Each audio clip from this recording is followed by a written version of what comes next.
Login notification came through on my personal phone at 6:52 in the morning. Not an alert I'd set up, one the system generated on its own because that's what I'd built it to do.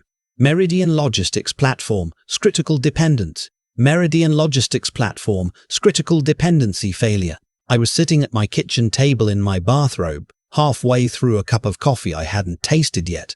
My wife was upstairs. The house was quiet, the way houses only are before everyone wakes up and needs something from you. I read the notification twice, set my mug down. Didn't smile. 40 minutes earlier, they'd walked me out of the building. My name is Caleb Merritt. I'm 54 years old. And that morning, 23 years of my life stopped mattering to a company the second it became cheaper to erase me than to honor what we'd built together. Let me go back to the beginning of that morning, because it matters. I'd worn my good jacket, the charcoal one I keep for court appearances and serious meetings. I wasn't being dramatic, I just knew something was off. You spend 2 decades reading an organization the way you read weather, and you learn to feel pressure dropping before the storm shows up. I'd been the chief systems architect at Meridian Supply Chain Solutions since the company was still operating out of a converted warehouse in Columbus, Ohio. When I joined in 2001, they had 11 clients, 3 servers that overheated twice a week, and a routing system built on spreadsheets. Actual spreadsheets. Someone's cousin had made them in Excel. I built everything that came after. The real-time freight optimization engine, the predictive delay modeling, the carrier integration layer that let us talk to 17 different trucking APIs simultaneously without dropping a packet. By the time I walked into that conference room on a Tuesday morning in October, Meridian was processing routing decisions for 4,200 active shipments per hour across 38 states. I built that. Every layer of it. And I documented every layer too, which would matter later. The conference room smelled like fresh coffee nobody had offered me. My new CEO, she'd been brought in 8 months ago from a consulting firm in San Francisco, was already seated. She had that particular kind of stillness that people learn when they've practiced delivering bad news enough times that it stops feeling like anything to them. She pushed an envelope across the table before I'd even sat down. I picked it up, opened it. Read my name, my title, the date. She said the company was realigning its technical leadership structure. That my role, specifically, was being transitioned to a distributed model. That they appreciated everything I'd contributed. I looked up at her. I asked if this was final. She said yes. She said they'd mail my last check. She said security would walk me out. I didn't say what I was thinking, which was, you're doing this now because my long-term incentive package vests in 6 weeks. $3.4 million in company equity I'd been accumulating since 2009. 6 weeks. I folded the letter, put it in my jacket pocket, stood up, shook nobody's hand, and walked down the hallway I'd walked every morning for 23 years. At the front entrance, I badged out for the last time. The reader beeped. Little green light. Then I was in the parking lot and the door closed behind me and the October air hit my face and I just stood there for a moment in the silence. At 6:12 a.m., my employee credentials were terminated in the system.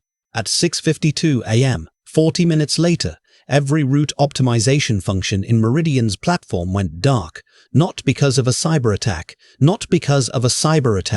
because of a condition I'd written into the architecture 7 years ago when I first started to understand that the company I'd helped build had quietly become something I didn't recognize anymore. I need to tell you what led to that, because it didn't start with the termination. It started long before with a series of smaller betrayals that I kept telling myself were just the cost of working somewhere real.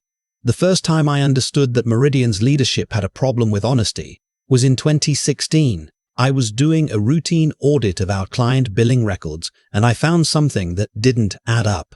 We were billing several mid-sized clients for carrier optimization services we weren't actually performing.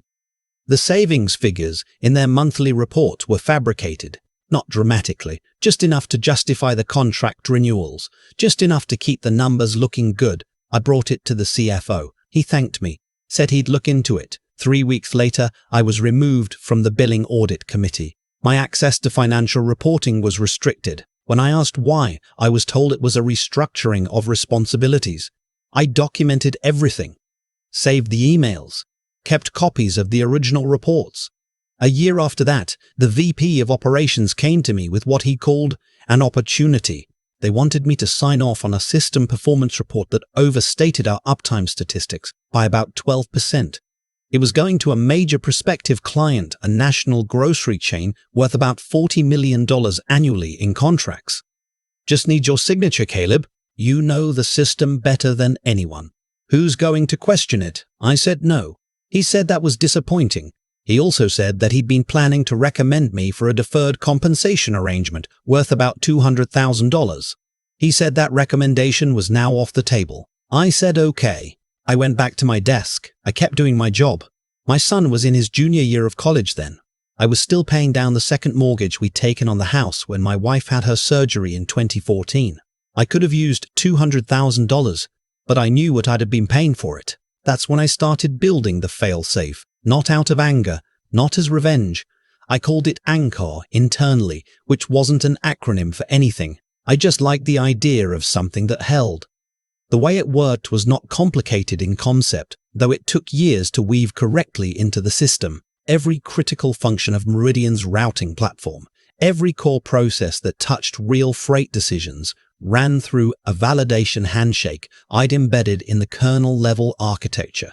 Not just password checks, not just access logs, a continuous silent verification that asked a simple question.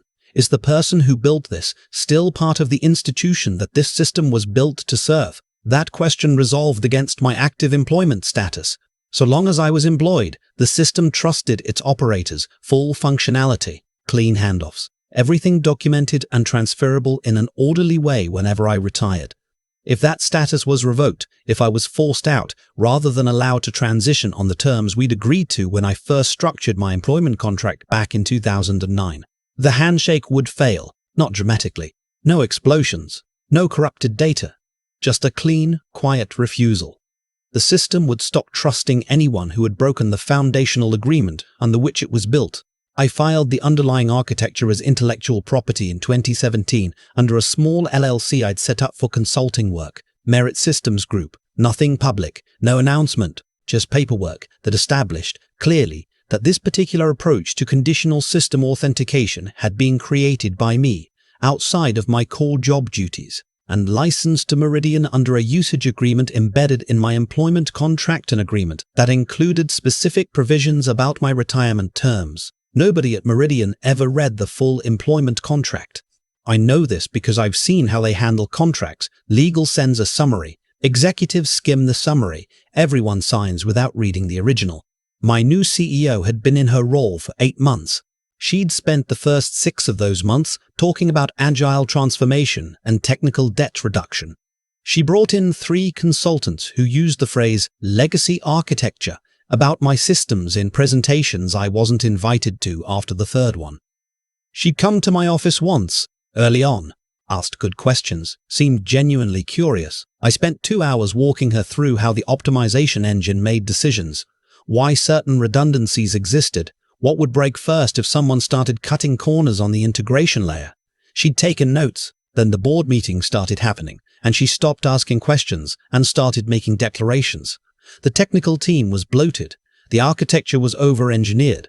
We were spending money maintaining complexity that a leaner, modern system could handle more efficiently. The leaner, modern system she was describing didn't exist yet, but that was apparently a detail. 8 months in, she'd cut my team from 14 engineers to 6, eliminated the documentation review process I'd run quarterly for a decade, approved a plan to migrate 3 core modules to a third-party SaaS platform by Q1 without asking me whether the integration was feasible on that timeline, which it wasn't. I submitted a formal technical risk assessment. 14 pages, flagged it urgent. The document tracker showed it was opened once for approximately 90 seconds by her assistant. I followed up. Her assistant replied that the leadership team had reviewed my concerns and was confident in the migration timeline. So, I stopped submitting formal documents. I started keeping a different kind of record. Now, it was 6:52 in the morning, and I was sitting in my kitchen watching my phone fill up with alerts, and somewhere across Columbus, Meridian's logistics platform was telling 4,200 active shipments that it no longer knew where they were going. My phone rang at 7:15. Number I recognize, operations center at headquarters. I didn't answer. Rang again. Different number. One of the senior engineers I'd hired 3 years ago. Good kid. Not his fault. I let it go to voicemail. The third call, at 7:34, came from her direct line. I picked up. She didn't say good morning. She said, "Caleb, we have a situation." I said I'd heard. She said the entire routing system was down. She said her team couldn't identify the calls. She said she needed me to come in. I told her I no longer worked there. She said she understood that, and that was going to be addressed, but right now they needed my help, and she was prepared to make this right. She used the phrase, "make this right," twice in 90 seconds, which told me she'd been coached on what to say. I asked her what making it right looked like. She said they were prepared to offer immediate reinstatement at a significantly increased compensation package, full restoration of my equity stake, plus additional consideration for the disruption. She said legal was already drafting the paperwork. I was quiet for a moment. I looked out the kitchen window at the backyard. We planted a garden this spring, my wife's idea. Tomatoes, peppers, some herbs I couldn't name. The beds were mostly done for the season now, just bare soil waiting for next year. I told her the reinstatement offer didn't solve the problem. She said she didn't understand. She said I'd be fully restored. Everything would go back to the way it was. I said that was exactly the problem. I explained as clearly as I could that the system's current state wasn't a malfunction. It wasn't a bug or a cyber attack or a configuration error. It was a designed response to a specific condition, specifically the condition in which the person who built and maintained the system was removed before the agreed transition terms were honored. That condition had been met at 6:12 a.m., and the system had responded accordingly at 6:52 a.m. She asked if I was saying I'd sabotaged their platform. I said no. I said I'd built a platform that was designed to stop working for people who violated the terms under which it was built. There was a difference. She said she wasn't following. I told her to have her legal team look at the IP licensing provisions in my original employment contract, Section 11, subsection C, and to look at the patent filing under Merritt Systems Group from February 2017. There was a long silence. Then she asked what it would take. I told her there was nothing she could offer me that would change what had already happened. The condition had been triggered. The system had logged it. You can rehire someone. You cannot unterminate them. The sequence of events was permanent. The system knew it. She said, "So what were we supposed to do?" I said, "You're supposed to have read the documentation." I hung up. My wife came downstairs about 20 minutes later. She poured herself coffee, looked at my face and said, "It happened, didn't it?" I said yes. She sat down across from me. She'd known this was possible. I hadn't hidden it from her. Not the failsafe, not the IP filing, not the fact that I'd spent 7 years building a contingency I hoped I'd never have to use. She was the only person I'd told. She hadn't tried to talk me out of it. She'd just asked me once, a few years in, whether I was building it because I wanted to use it or because I needed to know it was there. I'd thought about that for a while before I answered. I told her it was the second one, that I needed to know that if they ever decided my 23 years meant less than 6 weeks of equity, there would be a consequence they couldn't manage their way out of. She'd nodded. She'd said, "Just make sure it only fires when it's supposed to." It had. By 9 a.m., according to alerts I was getting from contacts still inside the building, the operations center had escalated to crisis level. They brought in every senior engineer who wasn't on leave. They tried every override protocol in their standard playbook. They'd reached out to the third-party vendors for the SaaS modules she'd been migrating, the vendors who'd been brought in as my replacements, and those vendors had confirmed they had no visibility into the core authentication layer because I'd never been asked to include them in the architecture review. The regional logistics clients started calling by 9:30. 67 active freight accounts couldn't get routing updates. Perishable shipments were sitting idle at distribution centers waiting for delivery instructions that the system could no longer generate. A national grocery chain, ironically, the same one she'd used, fabricated performance numbers to land. had 2 trucks of refrigerated produce sitting in a depot outside Indianapolis. By 11 a.m, a Meridian stock had dropped 14% on reports of a system outage with no restoration timeline. By noon, the drop was 19%. My phone had 53 missed calls. I was in my garage. I'd been working on a set of built-in bookshelves I'd promised my wife 2 years ago and kept putting off. Maple. Simple joinery. The kind of project that requires enough focus that you can't think about anything else, which is what I needed. The email arrived at 12:47 p.m. Subject line said, "You are Genant, formal Reinstatman offer. Confidentile." The confidentile. The contachment was a drafted contract. Full equity restoration. A cash settlement of $6.8 million. Board-level advisory role. Sign and return by 2 p.m. I read it once. Set my phone down. Picked up my chisel. An hour later, I called the number at the bottom of the contract. Not because I was going to sign, because I wanted them to understand something clearly, person to person, before the lawyers got fully involved. She answered immediately. I told her I wasn't going to sign. Not because the money wasn't real, but because the contract was premised on a misunderstanding of how the system worked. Reinstating me as of today did not change the fact that I had been terminated this morning. The authentication architecture didn't evaluate my current employment status. It evaluated my employment status at the moment the termination occurred. That moment was fixed, permanent. No contract written today could reach back and alter it. She asked how long it would take to restore the system if we found another way. I told her there was no other way. Not quickly. The architecture was too deeply integrated for a workaround. Her own engineers had probably already told her this. The only path forward was a rebuild, scoping out the affected modules, replacing the authentication layer, rebuilding the integration structure from scratch. She asked what that would cost. I told her I didn't know exactly, but it wouldn't be fast and it wouldn't be cheap, and she should have her team give her a realistic estimate rather than an optimistic one, because optimistic estimates were part of how they'd gotten here. Then I said one more thing. I told her I'd submitted a 14-page technical risk assessment 6 months ago. I told her it described, in specific terms, the categories of systemic risk that could result from the changes her leadership team was pursuing. I told her the document was still in the company's project management system, that it had been opened once, for 90 seconds, and that if her board wanted to understand how this had happened, that document was a reasonable place to start. Then I wished her luck and hung up. The calls stopped coming in late afternoon.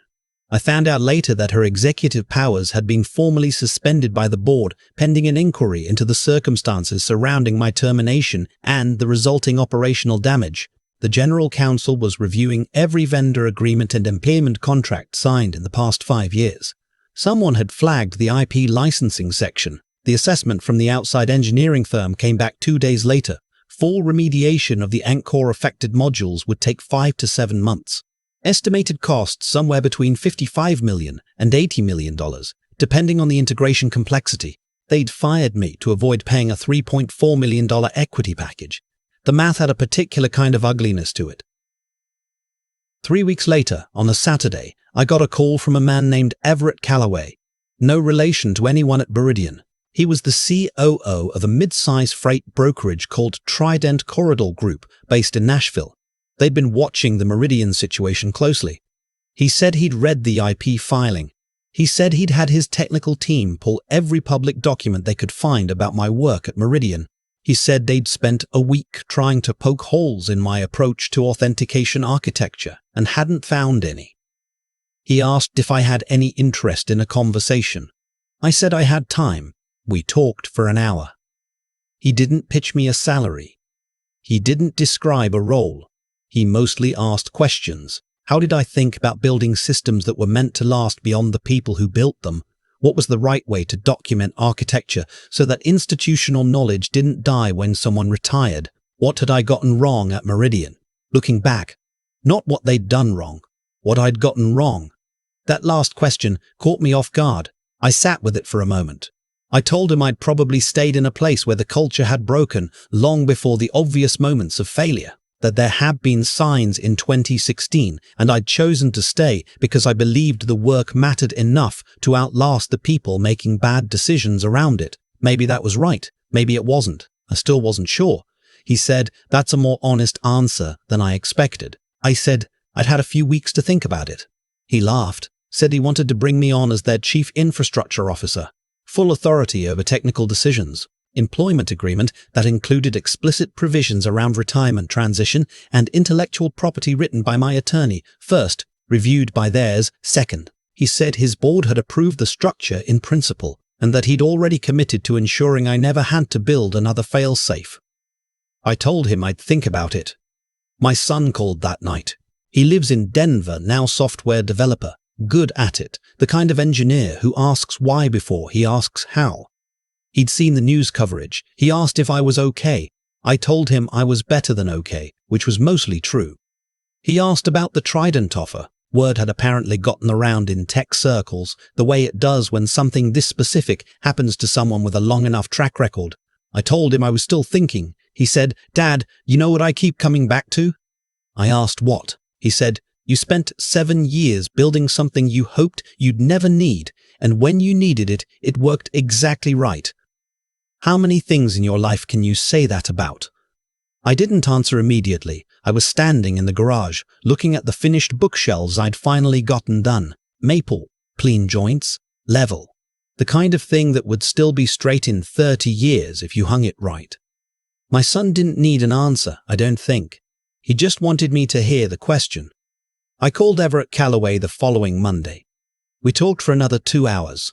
His general counsel and my attorney spent the next 3 weeks going back and forth on the employment agreement language. I was specific about what I needed, explicit documentation of the transition terms, mutual agreement on what constituted an ethical exit, quarterly review of the infrastructure governance framework, and a clause that said plainly that no technical decision affecting core architecture would be made without my sign-off. They agreed to all of it. His general counsel actually said, during one of the calls, that she wished more technical employment agreements were written this clearly, that most of the disputes she handled came from ambiguity that nobody had bothered to resolve up front.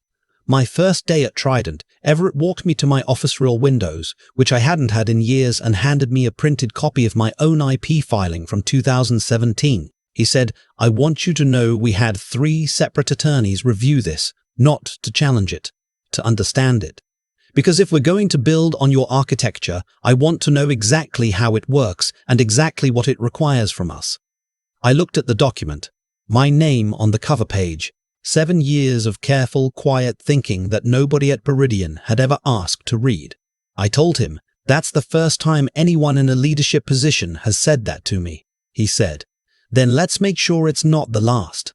I set my oak desk up that afternoon, the one I'd built in my garage during the 3 weeks between leaving Meridian and starting here, because I'd needed something to do with my hands, and because I've always believed you understand a structure better when you've built one yourself, even a simple one, solid maple frame, breadboard ends, mortars and tenon joinery. Built to outlast the person who made it, if you take care of it. Meridian is still rebuilding. Last I checked, the remediation was running over budget and behind schedule, which anyone who'd read my risk assessment would have predicted. There's a class action from several freight clients whose contracts included uptime guarantees. The equity I would have received 6 weeks after they fired me is now worth considerably less than it was because their stock hasn't fully recovered. She's gone, resigned 4 months after the incident. I don't know what she's doing now, and I don't spend time thinking about it. What I think about, when I think about any of it, is something my son said on the phone that night, about building something you hope you never need. I've spent my career building systems that handle the parts of logistics that go wrong at 3 a.m. when nobody's watching. Redundancies, fail-safes, backup pathways, the boring, unglamorous infrastructure that only gets noticed when it's missing. The thing about doing that work, honestly, for long enough, is that you start to understand that every system is a record of what its builder believed mattered. Every decision about what to protect, what to make reversible, what to make permanent, that's not just engineering. It's a set of values written in logic. I'd spent 23 years writing mine into Meridian's foundation. When they decided those values were inconvenient, the foundation stopped holding.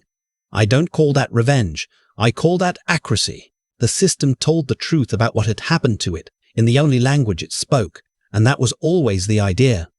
I've had a lot of time to sit with what happened, not to replay it looking for where I went wrong, but to actually understand what the whole 23 years added up to, what it was really about, underneath the architecture and the contracts and the patent filings. Here's what I keep coming back to. Consequences aren't random. They follow the shape of decisions, closely and patiently, in a way that we don't always notice until the gap closes. When Meridian's leadership decided that my equity package was too expensive to honor, they were making a calculation, a narrow one, the kind that looks smart on a spreadsheet at 6 in the morning and catastrophic by noon. They weighed $3.4 million against 23 years of institutional knowledge and decided the knowledge was the cheaper loss. That's not bad luck. That's a decision. And decisions have weight. They accumulate. They land. I didn't set out to punish anyone. I want to be clear about that, because I think it matters. Anchor wasn't built out of bitterness. It was built out of a very simple belief I've held my whole career, that the integrity of a system reflects the integrity of the people who built it. If you build something honest, it behaves honestly. If you build it with shortcuts and pretend work and inflated numbers, eventually it tells on itself. I just made that principle explicit, architectural, permanent. The thing about staying somewhere for 23 years when the culture is quietly rotting around you, and I'll be honest about this the way I wasn't honest with myself at the time, is that you tell yourself the work is bigger than the environment, that what you're building matters more than what's being built around you. Maybe that's true, but it's also a way of avoiding a harder question, which is whether your presence is helping hold something together that should probably fall. I don't know if I made the right call staying as long as I did. My wife has never asked me to second guess it, which is its own kind of grace. My son thinks the way things ended vindicated the whole arc. Maybe. But I think about the engineers I hired, the good ones who left because the culture got hard before I did. I think about whether I could have fought earlier, more directly, in ways that might have changed things without requiring a failsafe at all. What I've landed on is this. Integrity is not a single dramatic moment. It's not the day you refuse to sign a fraudulent report, or the morning you walk out with your letter folded in your jacket pocket. It's the accumulation of smaller decisions, the ones nobody sees, the ones you make at 11 p.m., when nobody's watching and there's no reward for getting it right. Caleb Merritt didn't win because of one clever system. He won because of hundreds of quiet choices made over 2 decades, each one consistent with the last. And the intelligence it takes to build something that lasts, real structural intelligence, not the kind that impresses people in pitch decks, that's not about being the smartest person in the room. It's about being willing to understand the thing you're building deeply enough to know what it needs, to read the documentation, to ask why before you ask how fast. Everett Callaway read 47 pages of technical documentation before he picked up the phone. That's not a small thing. That's the whole difference. What I want people to take from this isn't that you should build fail-safes. It's that the way you do your work is a record of what you believe. Every system, every structure, everything you build with your hands or your mind carries the values of whoever made it. Build it carefully. Build it honestly. Make it something you'd be willing to put your name on, in writing, in a patent filing, in a conversation with your son in the garage. Because the system will remember. It always does.